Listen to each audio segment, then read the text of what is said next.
I'm Vance Bastian, here with my co-host SA Baz Collins for this week's Written on the Edge Season 8, Episode 39 Entertainment Review.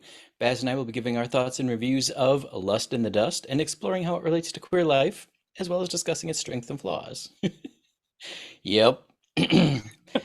I'm going divine.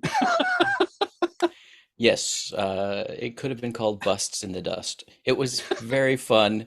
It's a comedy. It's a Western. 1984 was the It's a production year. spoof of a spaghetti western. So Yes. if you're a spaghetti western fan, this is a send up of that.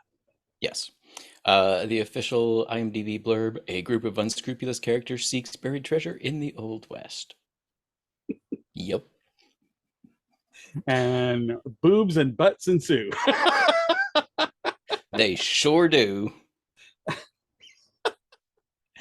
It was Personally, fun. one of my favorite characters was the old hooker. Yes. I It loved took me her. took me forever to realize where I knew her from. She was from Dukes of Hazzard. Yeah, yeah. It took me forever to place her. But I love her. Yeah, Hmm. I thought she was cool. I liked her. Hmm. But yes, And this Lainey film, was looking really sexy. I'm like, go girl, you got it going on in this movie. uh-huh.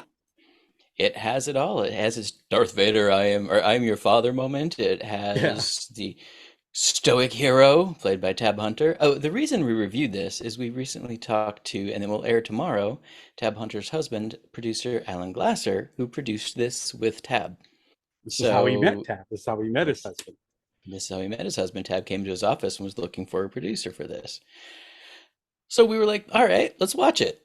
It's fun. And I think the reason I had the most fun with it is because it is not at all modern cinema, but it was so different. It was refreshing. It Yeah. was refreshing to go back to that level of nostalgia and just laugh.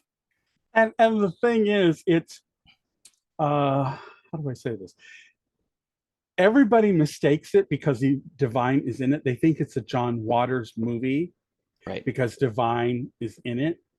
Although your first clue that it's not a John Waters film is that Divine has reined it way back in and actually plays a believable in quotes woman in this movie, um, a big body girl. And it's just people make that mistake. And the thing is, this movie knows what it is. It doesn't Hmm. try to be anything beyond that.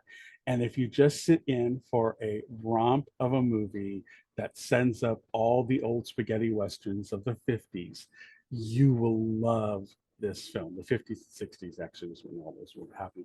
But they are just, and for the children who don't know what a spaghetti western is, they were western movies that were often filmed in Italy for that substituted for the wilds of the West in the United States. So that's why they're called spaghetti westerns.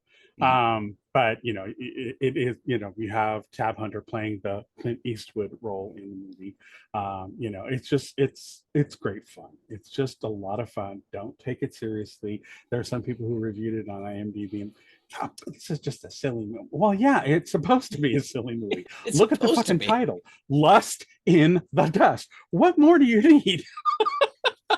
And actually, somebody commented, I don't know if you read any of the reviews on IMDb, but one of them commented that this was actually the working title for one of the great Westerns of all time.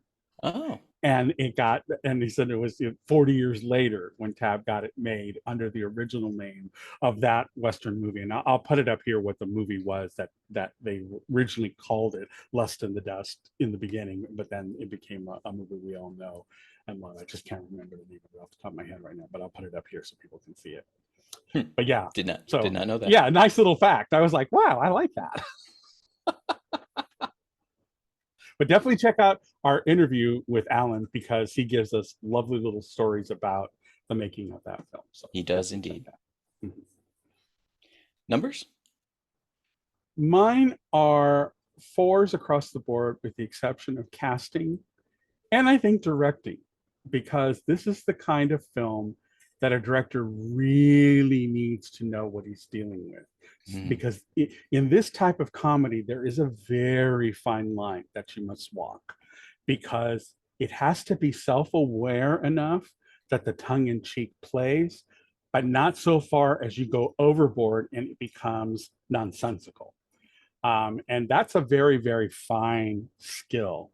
Now, somebody said Eating Raoul was this director's another movie and they said if you like that movie of his, you would like Lust and the Death. So that kind of gives you a frame of reference for those people who have seen Eating Raoul. That gives you an idea of the humor and the kind of way that this director directs. But so directing and casting, I'm going to give 5. So my overall is a 4.5. Mine match yours with one exception. I actually bumped script screenplay up to 4.5. Only because for as much comedy and funny that's going on here, the story's actually really good.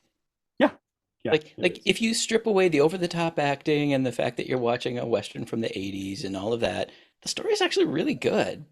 And there's really also kind of a hint at how funny the movie is going to be, but it's kind of a weird little credit hint.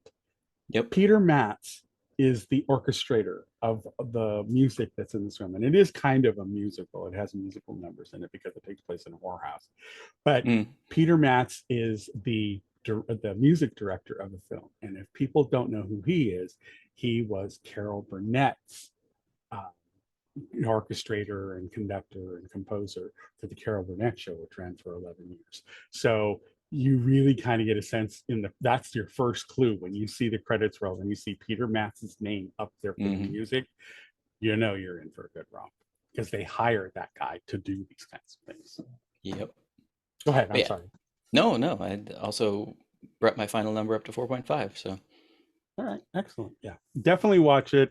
It's a feel-good movie. If you just want to watch something, be entertained, don't want to have to think too hard, just want to unwind from your day at work, or you've been out all day running errands and you just want to sit down and have a laugh fest for an hour and a half.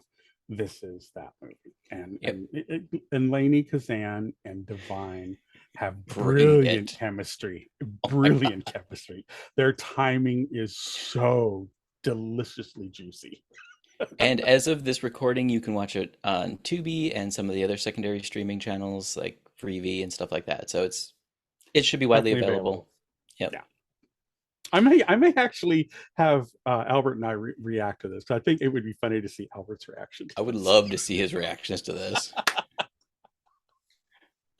He doesn't know that's coming. Awesome.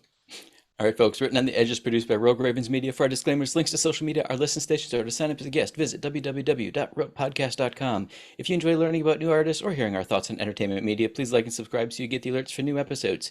Tune in tomorrow for our interview with Alan Glasser. Tune in Friday for our weekly author interview with C. Spencer, and we'll see you back on the show. These lips, you have to see the movie to understand that. Bye now.